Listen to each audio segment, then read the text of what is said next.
Bonjour à tous. Aujourd'hui, on plonge au cœur d'un monument de la littérature française. Il s'agit du Père Goriot, le chef-d'œuvre d'Honoré de Balzac, publié en 1835. Et croyez-moi, c'est bien plus qu'une simple histoire. On va parler de richesse, de déchéance et surtout du prix terrible de l'ambition. Alors, oubliez le roman à l'eau de rose. Ici, Balzac nous livre un regard brutal, sans concession, sur ce que coûtait le succès dans le Paris du 19e siècle. Et le plus fort, c'est que toute cette histoire se déroule dans un seul et même lieu, un lieu misérable qui va devenir le miroir de toutes les tensions de la société. Voilà, on est donc en 1819. Et on n'est pas juste à Paris, non, on est dans un lieu bien précis, un bâtiment presque étouffant, qui est en fait un condensé de toute la société de l'époque, la fameuse maison Vauquer. Et Balzac ne mâche pas ses mots pour décrire cette pension, hein. C'est un tableau sinistre, un endroit géré par une femme avare, Madame Vauquer, et où la hiérarchie sociale est littéralement architecturale. C'est simple. Plus on est pauvre, plus on habite haut, près des toits. Et c'est dans cette espèce de cocotte minute sociale qu'on va rencontrer nos personnages clés. Chacun avec ses rêves, bien sûr, mais surtout avec son désespoir. Au cœur de cette agitation, il y a lui, Eugène de Rastignac. C'est un jeune étudiant, plein d'ambition, qui débarque de sa province avec une seule idée en tête, conquérir Paris. La grande question, c'est comment ? Eh bien, deux figures, deux mentors vont lui proposer des chemins radicalement différents pour y parvenir. Et voilà sa première leçon, qui lui vient de la haute société elle-même, par l'intermédiaire de sa cousine, la vicomtesse de Beauséant, une vraie reine du tout Paris. Alors qu'est-ce qu'elle lui apprend ? Les règles du jeu. Des règles froides, cyniques. En gros, la morale, c'est pour les faibles. Les gens, ce sont des outils, des marchepieds. Son conseil est direct. Il doit utiliser Delphine de Nucingen, l'une des filles de Goriot, pour s'introduire dans ce monde. Bref, pour réussir, il va falloir se salir les mains et abandonner ses idéaux de jeunesse. Justement, pour bien comprendre ce dans quoi Rastignac met les pieds, il faut qu'on s'arrête un instant sur l'homme dont il va approcher la famille. Et cet homme, c'est une figure absolument tragique, le Père Goriot. Alors, le Père Goriot, qui est-ce ? Eh bien, c'était un homme riche, très riche même. Il a fait fortune pendant la Révolution. Mais toute sa vie, toute sa fortune, tout son être est tourné vers une seule chose. Un amour obsessionnel, presque maladif, pour ses deux filles, Anastasie et Delphine. Et cet amour, il l'a prouvé, il leur a tout donné. Tout. Des dots énormes, des maisons, des sommes d'argent folles pour qu'elles puissent épouser des aristocrates. Le résultat ? Zéro gratitude.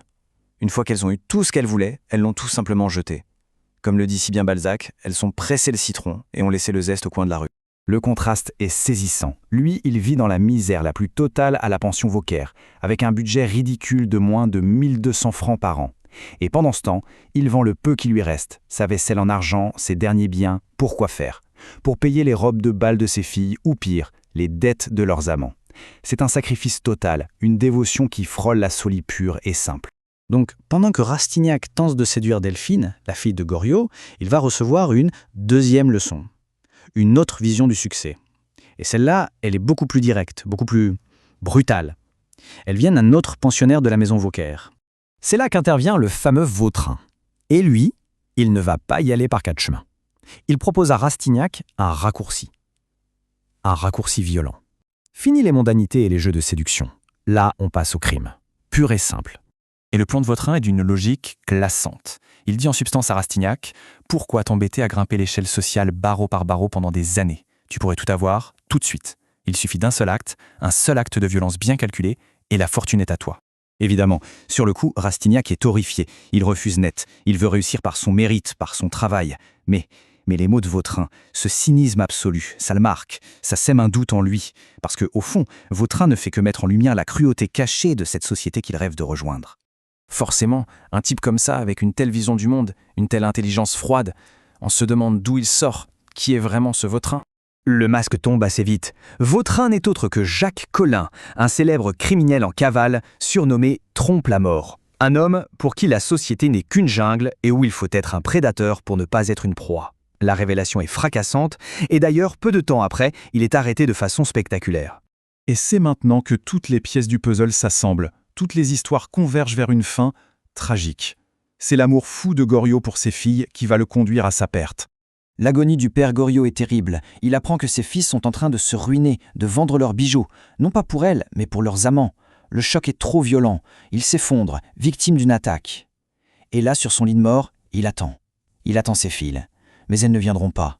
Il meurt seul, en maudissant leur ingratitude, mais aussi en les bénissant dans un dernier souffle.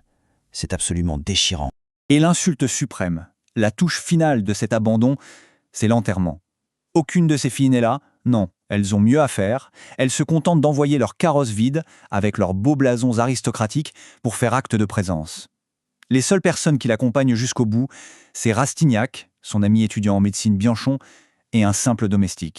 Il faut bien comprendre que ce roman est un tournant. C'est plus qu'une simple histoire. C'est là que Balzac a une idée de génie, complètement révolutionnaire. Et si ces personnages revenaient d'un livre à l'autre? Il va donc faire réapparaître Rastignac, Vautrin et d'autres dans des dizaines de romans. Le but?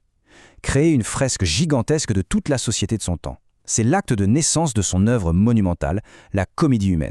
Alors, revenons à Rastignac. Après tout ça, après avoir vu l'amour d'un père se faire anéantir par l'ambition, après avoir entendu la logique implacable du criminel Vautrin, qu'est-ce qu'il retient lui?